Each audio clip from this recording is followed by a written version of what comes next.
นะโมตัสสะภะคะวะโตอะระหะโตสัมมาสัมพุทธัสสะนะโมตัสสะภะคะวะโตอะระหะโตสัมมาสัมพุทธัสสะนะโมตัสสะภะคะวะโตอะระหะโตสัมมาสัมพุทธัสสะขอนอบน้อมแด่องค์สมเด็จพระสัมมาสัมพุทธเจ้าซึ่งเป็นพระอรหันต์ ดับไฟกิเลสภัยทุกข์หมดแล้วตรัสรู้ชอบได้โดยพระองค์เอง ขอน้อมไว้แด่คุณพระธรรมให้เป็นคำสั่งสอนที่พระสัมมาสัมพุทธเจ้าทรงตรัสไว้ดีแล้ว ขอน้อมไว้แด่พระสงฆ์ผู้ปฏิบัติดีปฏิบัติชอบตามคำสั่งสอนของพระสัมมาสัมพุทธเจ้า ขอแสดงความเคารพนับถือครูบาอาจารย์เพื่อนสหธรรมิกเจริญสุขเจริญธรรมมายังเราสามเณรและก็ตลอดอุปสมบทอุปสิกาทั้งหลายทุกองค์ทุกท่านทุกคนในโอกาสนี้ต่อไปก็ตั้งใจฟังธรรมกันด้วยความเคารพเนาะบนบก็ได้เอาต่อไปก็ฟังธรรมสังขารนี่แหละมันบ่เที่ยงบ่ว่าพระบ่ว่าโยมห่างกายเอิ้นว่าสรีระยันตังห่างกายยนต์คือห่างกายญาณคือห่างกายทำงานมาหลายห่างกายก็เปรียบเหมือนรถนะรถคันนี้ใส่งานมาหลายใส่งานนักมันก็เพ่นะมันเริ่มสิเพ่แล้วมันเก่ามันแก่นะมันก็เริ่มสิเพ่แล้วก็เพ่มาแปลงมาแปลงไปอยู่ตลอดก็ธรรมดานะบูฮานเฮาเวลาเจ็บไข้ในเพิ่นสิว่าใส่ยาเอายามาปัวเขาว่ายาเนี่ยมันถูกนี่เด้แม่ออกเคยเห็นบ่ไหอุหรือไหมันหัวนะมันแตกมันแหงนะเพิ่นสิเอาแนวมายาเนาะเอาขี้ดินเหนียวมายายาไหยาอุคู่มือนี่ก็มีซีเมนต์มีหยังก็เอามายามันแตกแล้วก็ยาแตกบ่ใดหรือบ่ได้ยาบ่นั่นคันมันแตกอีหลีบัดนี้ยาบ่ได้เลยห่างกายก็เปรียบเหมือนอุเหมือนไหจอดหันจอดนี่ยาหันยานี่สุดท้ายยาบ่ไหวเอาไปหัวเดินมองง่ายๆแต่ว่าคือความจริงนะบ่แม่นสิ่งที่น่าย่านกลัวอีหยังนะเว้าปรารภมันเรื่อยๆนะคือความจริงของสังขารเมื่อมีการเกิดก็ย่อมมีความเปลี่ยนแปลงมีการแตกดับเป็นธรรมดานะอย่างฉันเฮาอยู่ไปประคับประคองรักษากายอันนี้ไปด้วยความลำบากสุดท้ายก็แตกสลายบ่มีผู้ใดที่จะบังคับบัญชาเอาไว้ได้นั่นคือกฎของธรรมดาบ่เป็นเรื่องแปลกประหลาดอีหยังเหมือนกับโควิดกำลังระบาดคุมื้อนี้แต่ว่าขึ้นน้อยหนึ่งอยู่วัดนะตอนมีพระเนนติดโควิดนะประกาศปิดวัดโควิดบุกวัดเจ้าอาวาสก็สั่งปิดวัดแม่ออกญาติก็เลยบ่มาวัดพระสงฆ์ก็เลยอยู่อย่างอัตคัดแต่มาเขียนลงนะไม่เอาโต๊ะไปตั้งไว้ประตูอัดประตูใหญ่เลยเอาโต๊ะไปตั้งไว้นอกให้ไม่ออกมาว่างของอยู่ห้องกินซุกไปนอกวางเขาไว้อาทิตย์แรกๆบ่มีไผมาไม่ออกผู้เคยมาก็บ่มาโอ้ย่านปานนั้นบ่ว่าซั่นพระสงฆ์สมณเณรก็พากันหุงพากันนึ่งเขาเองนี่จะไปออกดาวเลยมาเฮ็ดกินพระเนนผู้อยู่ในวัดก็สาธุบุญอยู่เขาเจ้าก็ ได้ศึกษาได้ฟังได้พิจารณาอยู่แล้ววะพากันว่าพากันหัวกันแซวอยู่ผู้ใดไอจามแน่มันไม่เป็นโควิดหรือบ่เฮ้ย หัวกันแซวอยู่ นะก็บ่ได้มีความ อุกอังสังกัญญาอย่างว่าซะนี่ มันเป็นธรรมดาคือว่ามาแหละเนี่ยทานยังบอกอยู่วิธีภาวนาเวลาจับเวลาเจ็บเวลาไข้นะให้ภาวนาแล้วนี่เด้อไม่ออกเด้อเวลาเจ็บเวลาไข้นะไข้แห้งไข้คอยก็ตามให้ภาวนายังไงนี่1ดี2บ่ดี3ตายเด้อเอาไปเล่าไว้เด้อใครเลยเฮ็ดหยังก็เฮ็ดคือเก่าเฮ็ดเวียกเฮ็ดงานคันพ่อลูกได้ไปเป็นก็เฮ็ดคือเก่าแต่คือว่าไข้สุดนี้ป่วยสุดนี้เป็นนักเป็นแห้งกะยาเป็นคอยก็ตามดีบ่ดีตายขึ้นเรื่อยๆใน2ความหมายเด้ท่านคิดลึกๆใน2ความหมายความหมายหนึ่งคือโรคนะหายโรคอันเศร้า2แล้วบ่เศร้าเป็นต่อเป็นไปเรื่อยๆซ้ำเหือ3บ่ดีเลยตายอีหลีนะความหมายที่2คือทั้งคนดีและคนบ่ดีก็ตายคือกันเบิดนะจะเฮ็ดดีหรือเฮ็ดชั่วก็ตายคือกันเบิดนะเห็นบ่นี่ความหมายที่2นะบ่มีไผหลีกได้อันนี้บอกความสัจธรรมหน่อยนึงอย่าตกใจบ่ต้องตกใจบ่ต้องย้านเด้อสิย้านพี่ช้างเกิดมาแล้วมันก็ตายแน่นอนแหละเตรียมตัวโลดคันเกิดมาแล้วเตรียมตัวโลดตายแน่นอนต่างแต่สิตายช้าหรือตายไวเท่านั้นเนี่ยทานไปเห็นหลานลูกน้องสาวเกิดใหม่ไปเยี่ยมไปเยี่ยมแล้วไปนั่งต่อหน้าเด็กหน่อยผู้ชายแล้วเอามือไปซีหน้าผากมันเพราะความตายซ่อนอยู่กับความเกิดความเกิดซ่อนอยู่กับความตาย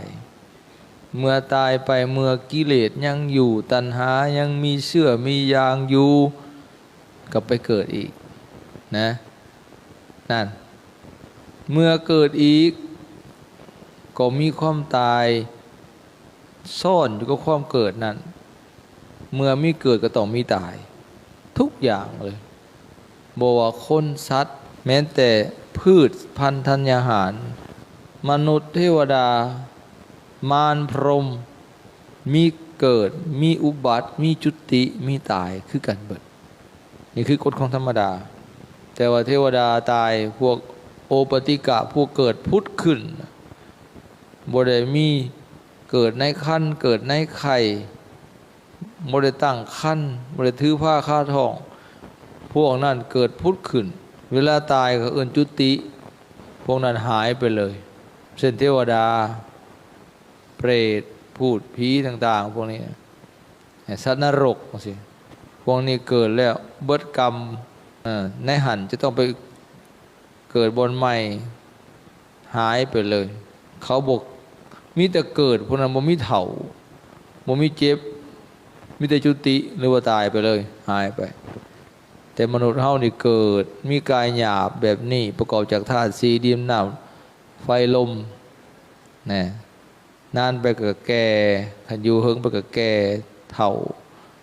สุดท้ายก็ตายมีซากศพต้องเอาไปฝังเอาไปเผา นี่คือมนุษย์หรือสัตว์เดรัจฉานที่เกิดในมนุษย์ที่มีกายหยาบเป็นอย่างนั้นเอามุนหันเข้ามาสู่เรื่องที่จะบอก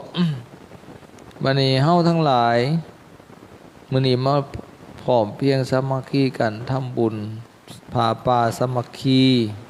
ขึ้นอยู่ที่วัดใหญ่ชัยภูมิแล้วก็ทอดอยู่วัดชัยภูมิเฮานี่เองแล้วก็ยังมีการอุทิศส่วนบุญส่วนกุศลไปหาพ่อแม่ครูอุปัชฌาย์อาจารย์ญาติทานทั้งหลาย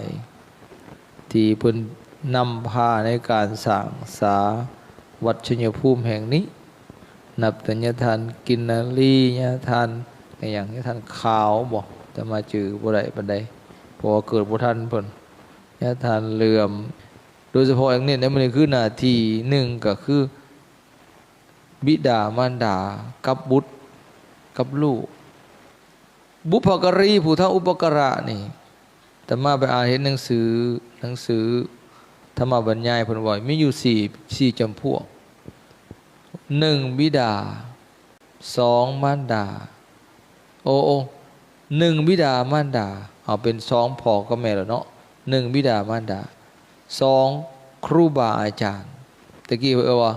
พระราชาหรือพระเจ้าแผ่นดินคู่มือนี่ก็เป็นผู้นำพาผลักลัดสี่พระสัมมาสัมพุทธเจ้านี่ผู้ทำอุปการะมาก่อนที่ลูกทั้งหลายจะต้องฮู้บุญคุณและตอบแทนหนึ่งพ่อแม่สองครูบาอาจารย์สามผู้นำพาผลักลัดและสี่พระสัมมาสัมพุทธเจ้าผู้ที่จะต้องตอบแทนก็มีสี่เป็นครูกันคือหนึ่งบุตรธิดาลูกยิ่งลูกชายเหรอสองลูกศิษย์หรือว่าลูกศิษย์ลูกหานักเรียนนักเรียนนักศึกษาต้องตอบแทนคุณครูบาอาจารย์สามประชาชนพลเมืองตอบแทนคุณผู้นำหรือว่าบรรพบุรุษนะและพุทธบริษัทภิกขุณีอุปสมบทอุปสิกาจะต้องตอบแทนผู้บุญคุณและตอบแทนคุณของพระสัมมาสัมพุทธเจ้าซึ่งเป็นคุณอันสูงสุดแก่โลกธาตุทั้งปวงแก่สรรพสัตว์ทั้งหลายนั่นเห็นบอกไม่ธรรมดาเลยอย่างว่าหาได้ยากและความกตัญญูกตเวทีนี่พระพุทธเจ้ายังตัดอยู่ในรัตนะหาด้วยแก้วหาประการข้อสุดท้ายเลยกตัญญูกตเวทีบุคคลผู้บุญคุณและตอบแทนอันนี้เป็นแก้วอันประเสริฐที่หาได้ยากในโลกประการสุดท้ายข้อที่หาว่าเป็นธรรมดาเลยความกตัญญูกตเวทีเด้อพอมันยากคือว่าในสิเหตุได้ยากสุดท้ายไม่อยากลืมบุญคุณผู้มีพระคุณได้ดีเลยก็ลืมไปหมดลืมหมดครูบาอาจารย์ลืมหมดหมู่ครูที่เคยเห็นความดีต่อกันที่เคยเอื้อเฟื้อกันเคยอยู่เคยกินน้ำกันลืมเมาไม่ยังบุให้เพราะว่ามันเมานะเมาลิ้นหมดราคาเมาสุราหมดอายเมากายลืมแก่เมาผัวเมาแม่เมียลืมพ่อลืมแม่เมาทรัพย์สมบัติลืมศาสนาเมาตัณหาหูหนวกตาบอดมันเมาแล้วมันลืมไปหมดมันหลงนั่นบอกว่าแต่เนี่ยญาติแต่โยมได้เป็นตะพะแต่สงฆ์สมณเณรก็คือกันลืมคือกันนะว่าแหละความกตัญญูกตเวทีเนี่ยจังว่ามันหาได้ยากในเหตุได้ยากคือกำพอจนมีคำว่าพ่อแม่2 คนเลี้ยงลูก10 คนได้ลูก10 คนเลี้ยงพ่อแม่2 คนบ่ได้ถือบ่ไปอยู่น้ำผู้นั้นไปว่ามาอยู่แต่เฮากินแต่น้ำเฮาผู้นั้นเด้เพิ่นมาอยู่น้ำไปมาพ่อแม่แล้วกลายเป็นกำพร้าแล้วบัดนี้3 มื้อใหญ่เฮือน3 เดือนใหญ่บ้านมึงดูอาตมาเคยเว้าอยู่เวลาเพิ่นล่วงลับดับขันไปหรือเอาแต่ขันเจ็บไข้นี่อาตมาเบิ่งเลยเบิ่งแล้วเอามาพิจารณาได้ข้อคิดหลาย1ยามไปห้องหมออาตมาได้ธรรมะหลาย2ยามตายยามไปห้องหมอได้เดี๋ยวธรรมะนะอาตมาเบิ่งเลยสังเกตแล้วพิจารณาเบิ่งนะไปแหละโอ้ยคนไข้นะตอนนั้นห้องหมอนะแมวมากแอปเปิ้ลมากลาแซงนมมันนั่นนมอันนี้หิวปิกตาไปตอนเราสู้นะคันเรากินได้ก็ไข่อยู่ตอนนะบางคนเอาบ่วงจนเอาบ่วงหายเขาแม่ ไม่เท่าป้าเฮาได้นี่มาตอนเจ้าเด้อได้บักอับแซงบักแซงนมนั่นนมนี่มากล้วยหอมจักแต่ข้าวเราอยู่ดีมีแห้งเจ้าเลยเคยได้กินหรือบ่แต่ตอนนั้นยังจนได้เอาบ่วงป้อนเข้าปากงะปากหายใส่น้ำเกลือแล้วเธอใส่ยังใส่สโลมยังใส่ออกซิเจนพุ่นนะอยู่กองเตียงมีแต่หมักใหม่ดีๆแต่ตอนเรากินได้กินดีบ่ได้เอามาหายจักเถื่อแต่ตอนนั้นเรากินบ่ได้แล้วขมปากกินบ่แซ่บมีแต่ของกินดีๆเอามาให้สุดท้ายกับคนไปเฝ้าแล้วกินนะนั่นแต่มาว่าย่ามกินเหล้ากินได้บ่เอามาเนาะย่ามกินบ่ได้คนมันมีแต่ของดีๆนะตอนเราอยู่เฮือนผู้เดียวจักเอามาให้กินจักเถื่อย่าบ่เคยจนสิบ่ฮู้หมอกละแซงพุ่นละนะบัดนี้อันนั้นตอนเจ็บไข้บัดนี้ตอนมรณะบัดนี้เขาโล่งแล้วก็คือกันอยู่หัวโล่งเนาะเคาะปุกเอาหมากใหม่นั่นดีๆมาวางมาแต่งใส่ขันบักดีๆแต่มาว่าหรือว่าเฮ็ดกองบุญในตอนเราตายแต่ตอนเรายังขอเงินก็หายบ่อยากหายนะนี่เฮาสิเห็นได้เนาะแต่ความกตัญญูกตเวทีนั่นบ่แม่นเฮ็ดง่ายเด้เบิ่งคักๆแหละแต่มาจะบ่ได้ขอคิดโอ้คนเฮานี่ยามเจ็บยามไข้ยามกินบ่ได้จะเอามาให้เนาะกับยามตายแล้วจะมาเคาะโลงปลุกมาเอาแต่ว่ามีแต่ของคักๆนั่นแต่ตอนย่างนึงคือว่าแล้วจะขอเงินยังหายยังวะหายแม่พุ่นน่ะบ่อยากหายนั่นอันนี้เราสิเห็นได้จังว่าตอนเพิ่นยังหรือเฮายังอยู่เนี่ยฮีบเฮ็ดให้เพิ่นมีอีหยังสิอุปถัมภ์ประทานเพิ่นคิดได้บ่แม่นตายแล้วจังมาเสียใจน้ำหลังแก้บ่ได้เด้จะรับไปตกนรกขึ้นสวรรค์ทางไหนเฮาบ่จักนำเพิ่นแต่ตอนเพิ่นยังมีชีวิตอยู่นะฮีบดูแลเพิ่นดีๆนะบิดามารดาผู้มีพระคุณอันสูงสุดนะเอิ้นว่ามีความกตัญญูแปลว่าฮู้บุญคุณสำนึกบุญคุณบ่ลืมบุญคุณเด้อญาติโยมกตเวทีแปลว่าตอบแทนไหนพ่อแม่ทั้งสองเนี่ยบ่แม่นสิตอบแทนได้ง่ายๆพระพุทธเจ้าอุปมาเปรียบเทียบนี่ลูกเอาพ่อแม่ทั้งสองมานั่งอยู่บ่าทั้งสองนี่ให้นั่งอยู่นี่ป้อนข้าวป้อนน้ำอาบน้ำนุ่งผ้านุ่งแพรทายอุจจาระปัสสาวะอยู่ในบ่าทั้งสองนี่ตลอด100 ปีหรือเพราะลูกได้เป็นพระราชาอภิเษกบิดามารดาให้เป็นอิสราธิบดีเป็นเจ้าฟ้าพระมหากษัตริย์เป็นพระญาเป็นพระเจ้าจักรพรรดิก็ยังตอบแทนบุญคุณเพิ่นบ่ได้บ่หมดบ่สิ้นไปได้ฟังคักๆได้ตอนนี้ได้ลูกผู้ใดบัดนี้สามารถนำพ่อแม่ทั้งสองผู้บ่มีศีลให้เอาศรัทธาผู้บ่มีศรัทธาบ่เชื่อในพระรัตนตรัยบ่เชื่อบาปเชื่อบุญนะผู้บ่มีศรัทธาให้มีศรัทธาให้เชื่อในพระรัตนตรัยเชื่อว่าบาปมีบุญมีนรกมีสวรรค์มีนะเอิ้นว่าเชื่อปัญญาเครื่องตรัสรู้ของพระพุทธเจ้าและก็เชื่อกรรมในผลของกรรมนี่พ่อแม่ผู้มีศรัทธาให้มีศรัทธาพ่อแม่เป็นผู้มีศีลให้เป็นผู้ตั้งอยู่ในศีลโดยเฉพาะศีล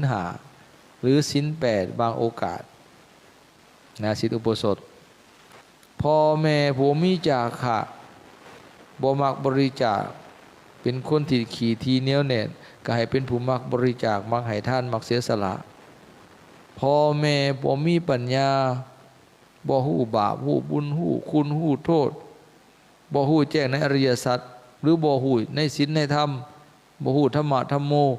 ก็ให้พ่อแม่เป็นผู้มีปัญญาฮู้แจ้งเห็นจริงในศีลในธรรม ขันลูกทั้งหลายให้พ่อแม่ทั้งสองมีธรรมสี่ประการนี้จึงถือว่าตอบแทนบุญคุณได้แท้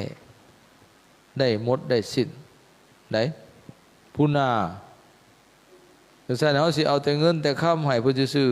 ตอบแทนด้วยปัจจัยสี่เขาหน้าโภชนาอาหารผ่านนุ่งผ้าห่มสร้างที่อยู่อาศัยให้ยารักษาโรคหรือบริการเครื่องเลี้ยงชีวิตที่จำเป็นหรือที่อำนวยความสะดวกให้เพิ่นยังบ่สามารถตอบแทนได้หมดสิ้นเพราะยังคันให้แต่วัตถุเลี้ยงกายเพิ่นแต่เพิ่นยังเอาเงินเอาค่ำเอาวัตถุนั้นไปก่อกรรมกระทำชั่วยังทำบาปอยู่เพิ่นก็บ่พ้นอบายไปได้แต่คันให้ทำเป็นให้เพิ่นเข้าถึงศีลถึงธรรมนั่นเหมือนกับปิดประตูอบายให้เพิ่นรับประกันชาติหน้าพุ่นเอาอริยทรัพย์ภายในอันประเสริฐนี่ให้เพิ่นนำไปสู่สัมปรายภพอย่างปลอดภัยในวัฏสงสารเห็นบ่พอให้ตัวนี้แหละเฮ็ดให้เพิ่นได้พ้นจากอบายเฮ็ดให้เพิ่นได้ไปเกิดในสุคติโลกสวรรค์หรือให้เพิ่นบรรลุธรรมสูงขึ้นไปคือมรรคผลนี่พระเจ้าอาการให้ทรัพย์ภายในประเสริฐกว่าให้ทรัพย์ภายนอกนั่นให้พ่อแม่เป็นภูมิศรัทธาศีลจาคะปัญญาตัวนี้สูงสุดเลยเหมือนเอาพ่อแม่ไปประดิษฐานไว้สวงสวรรค์แหละแต่ให้ทรัพย์ภายนอกบ่สามารถปิดประตูอบายเพิ่นคันเพิ่นยังบ่มีศีลมีธรรมถึงสิมีเงินค้ำเป็นตื้อนะเพิ่นก็ยังบ่บิดอบายยังมีโอกาสตกนรกเป็นเปรตอสุรกายสัตว์เดรัจฉานยิงไปมั่วเมาในทรัพย์สมบัติมีแต่ลิ้นแต่กินแต่เที่ยวทรัพย์นั้นก็บ่ทรัพย์สมบัตินั้นก็บ่ซอยให้เพิ่นพ้นจากอบายได้เห็นบ่ฉะนั้นพอลูกผู้ใดหากสามารถวิงวอนขอห้องนะสักชวนพ่อแม่ผู้บ่มีศีลบ่มีศรัทธาให้มีศรัทธาบ่มีศีลให้มีศีลบ่มีจาคะให้มีจาคะบ่มีปัญญามีปัญญาอันนั้นถือเป็นการตอบแทนอันสูงสุดเห็นบ่เป็นการตอบแทนพ่อแม่ได้แท้ๆนั่นบ่แม่นของง่ายเด้นี่ว่าเฉพาะเรื่องกตัญญูกตเวทีเด้นี่บ่แม่นธรรมดาเด้สมัยพุทธกาลนี่พระภิกขุนี่มีพระเป็นตัวอย่างที่ความกตัญญูองค์หนึ่งนี่คือพระสารีบุตรเป็นพระอรหันต์เด้เป็นอัครสาวกกำความพระพุทธเจ้าเป็นผู้เลิศทางปัญญาภิกขุทั้งหลายในบรรดาสาวกนี่ผู้มีปัญญาล่องจากพระพุทธเจ้ามีแต่สารีบุตรองค์เดียวเก่งกว่าหมู่ทางปัญญาแต่มีข้อหนึ่งเป็นยอดกตัญญูด้วยบ่ลืมพระคุณแม่นผู้ใดก็ผู้บวชเมื่อแก่นะบวชตอนสุดท้ายนะพุทธกาลนะปรากฏว่าเรามาขอบวชพระพุทธเจ้าถามหาผู้ใดนึกถึงอุปการะของพราหมณ์ผู้นี้ที่เคยทำแก่ตนพอภิกขุทั้งหลายบ่อยากเอาเราบวชสุปถะบ่แม่นแหละเนาะนั่นเป็นหยังจึงเพิ่นบ่อยากเอาบวชคนบวชเมื่อแก่เนี่ยมันอยากสอนยากเป็นผู้ทรงธรรมทรงวินัยก็เป็นของยากเป็นผู้อ่อนน้อมถ่อมตัวก็หายากว่าซะคนบวชเมื่อแก่นะไผก็บ่อยากรับพระพุทธเจ้าก็ลิงเห็นแล้วว่าพระอันน่ะพราหมณ์ผู้นี้แล้วสิได้บวชแล้วสิได้บรรลุธรรมแต่ว่าถามหาผู้ใดนึกถึงอุปการะที่พราหมณ์ผู้นี้เคยมีแก่ตนพระสารีบุตรนี่ยกมือไหวขาน้อยแล้วนึกถึงพราหมณ์ผู้นี้เคยใส่บาตรให้ขาน้อยเข่าจองเดียวเคยใส่บาตรขาน้อยเข่าจองหนึ่งไทยก็ทับฟี่นะยังบ่ลืมเด้อพระสารีบุตรโอ้พระพุทธเจ้าก็ยกภาพไปให้เจ้าไปบวชเด้อเห็นบ่เป็นคนมีความกตัญญูแม้ก็ว่าแม้แต่เข่าจองเดียวของพอออกเคยใส่ให้ก็บ่ลืมอันนี้ก็น่าคิดได้ผ่าเฮาเนาะพระสงฆ์เฮาก็น่าคิดได้นี่ก็ได้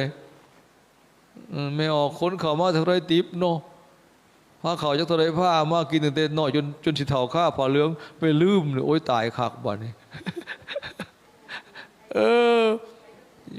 เฮิงไปแล้วลืมมันยาพวกครับมันพวกแห้งแล้วนี่นะเห็นบ่เพิ่นเลี้ยงมาแต่น้อยจนสิเฒ่าข้าผ้าเหลืองเลยเนาะ อาจสิลืมไปนะลืมโดยธรรมชาติอะไรไหมแต่ผู้บ่ลืมผู้กตัญญูอีหลีน่ะผู้บ่ลืมพระสารีบุตรนี่บ่ลืมเล็กๆน้อยๆก็บ่ลืมโอ้นั่นนี่นะเพิ่นก็เลยยกเป็นตัวอย่างของความกตัญญูหั่นนะว่ามันหายากความสิไปจดจำได้ปานนั้นนะผู้มีพระคุณเนาะนี่เห็นบ่ยกตัวอย่างหลายแต่มีเรื่องภายนันทิยาอันนี้เน้นทานก็มันหมดเวลาแล้วมันยาวสิบ่ได้เล่าดอกนะไปเล่าเรื่องนี้ แต่เก่าเราแม่เขายังก็แม่เขาหวันอุ้ยเราแล้วมันจะไห้เราคือเห็นบุญคุณบิดามารดาพระตอบแทนบุญคุณบิดามารดาได้เด้อเดี๋ยวสันกันเห็นพระสงฆ์เพิ่นเอาข้าวเอาอาหารเอาปัจจัยไปให้พ่อแม่อย่าไปว่าให้ได้ไม่ออกแม้แต่บิณฑบาตไปเลี้ยงได้เลยพ่อแม่นี่พุทธเจ้าอนุญาตได้คันพ่อแม่ทุกข์ยากเฒ่าแก่ชราผมมีผู้ดูแลนี่พระภิกขุนี่พระสงฆ์สามเณรนี่เลี้ยงดูได้เลยอุปถัมภ์ประถากได้เลยอาบน้ำป้อนข้าวป้อนน้ำคันเฒ่าคันแก่ลูกบ่ได้ว่าเป็นไปอุ้มไปโจมไปอาบน้ำอาบในป้อนข้าวป้อนน้ำได้เลยพระภิกขุนี่ปุญญกพิเศษในกลางพรรษานี่ไปดูแลพ่อแม่เจ็บไข้หรือเสียชีวิตสัตหะไปได้เลยพระผู้อื่นบ่ได้ได้ญาติน้องผู้อื่นบ่ได้คันเขาม่วนบ่ได้เด้แต่พ่อแม่นี่ไปเองเลยกลางพรรษาก็ไปได้บ่เกิน7 วันสัตหะไปมีหลายข้อเพิ่นยกเว้นให้บิดามารดานั่นจะเป็นผู้มีพระคุณสูงสุดแม่นภิกขุสามารถเที่ยวบิณฑบาตมีปัจจัยบริการใดเอาไปเลี้ยงดูพ่อแม่ได้ฉะนั้นคันเห็นเพิ่น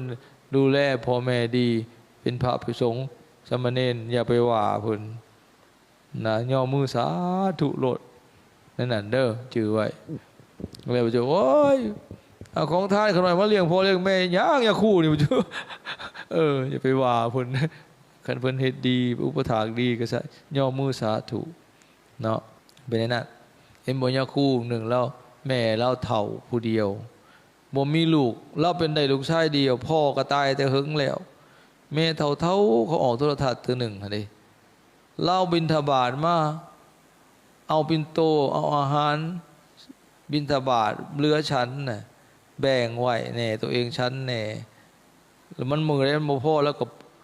เอาอาหารมาปรุงมาเฮ็ดซื้ออาปาซื้อหยังเนี่ยมันตายแล้วมาเฮ็ดอาหารเฮ็ดใส่ปิ่นโตหิวย่างไปส่งแม่เรา3 ลักแม่จากวัดไปหาเฮือนแม่3 ลักได้ไปดูแลแม่เฒ่าลุกตัวเองชั่วตัวเองก็บ่อยากได้แล้วนะให้อาบน้ำเช็ดต้นเช็ดโตยังให้คนทั้งหลายก็วิจารณ์ในทางบทถือบ่ต้องว่าไปต่างๆนะเป็นยังพระภิกขุจึงไปอุปถากผู้เป็นแม่ถึงเป็นสตรีเป็นเพศยิ่งสินะมาแล้วล่ะเขาจนไปถามอาจารย์พยอมมาสนแก่พระพยอมแล้วยอมมือสาธุเราหาได้ยากในโลกเราแต่อาตมายังเห็นบ่ได้คือเพิ่นซ้ำเราสัญญามือชุด2เลยเรานั่นแล้วก็ย่างกลับวัดคู่มือ3 กิโลไปกลับ6 หลักไหนนั่นต้องเทื่อก็ขาดทำกิจวัตรมาบ่ทันพอต้องไปดูแลแม่ทั้งวันเดี๋ยวกลับค่ำนั่นนี่คือความกตัญญูกตเวทีพระพุทธเจ้าสรรเสริญเนาะอาจารย์จึงสอนกันไว้หลายๆนี่เป็นเครื่องหมายของคนดีเหมือนอาจารย์คันมีความกตัญญูจิตมันอ่อนโยนคือเห็นหยังสิเฮ็ดชั่วเฮ็ดบาปยังคือเห็นพ่อเห็นแม่บ่กล้าเฮ็ดหยังละยันเสียเกียรติชื่อเสียงวงตระกูลกูเฮ็ดบ่ดีเสียแล้วเสียหน้าเสียตาพ่อแม่กูแล้วคือเห็นบ่กล้าเฮ็ดชั่วบ่แม่นยามไปเข้าคุกแล้วจึงนบหายามดีบ่คิดนั่นจังซั่นคันคิดเห็นบุญคุณเพิ่นแล้วก็เอามาเตือนจิตสะกิดใจเอามาห้ามกั้นความชั่วของตัวเองได้เด้อผู้ใดฮักพ่อฮู้พ่อฮักแม่ฮู้บุญคุณพ่อแม่กราบคารวะพ่อแม่บ่ตอบถอยเถียงความบ่เฮ็ดให้เพิ่นเสียอกเสียใจเจริญแน่นอน ริญแน่นอนนะถึงบ่ห่างบ่มีก็พออยู่พอกินลูกหลานครอบครัวพร้อมเพรียงเฮียงหน้าสามัคคีหักแพงกันเฮ็ดหยังก็พอเป็นพอไปอันนี้แม่นแน่นอนยฐานเคยแก้ไขแม่นปัญหาแต่น้องนุ่งในเฮือนคือกันอามาขอขมาแม่ปีใหม่ทุกปีให้ต้องมาทุกคนแต่ยฐานบ่ได้ขมาเพราะว่าเป็นพระศีลสูงกว่าถ้าพ่อแม่ต้องไปข้ามละวะไปฮดสงฆ์ไปขอขมาเพิ่นแต่กี้มันอยากพิดกันละห้องละแหง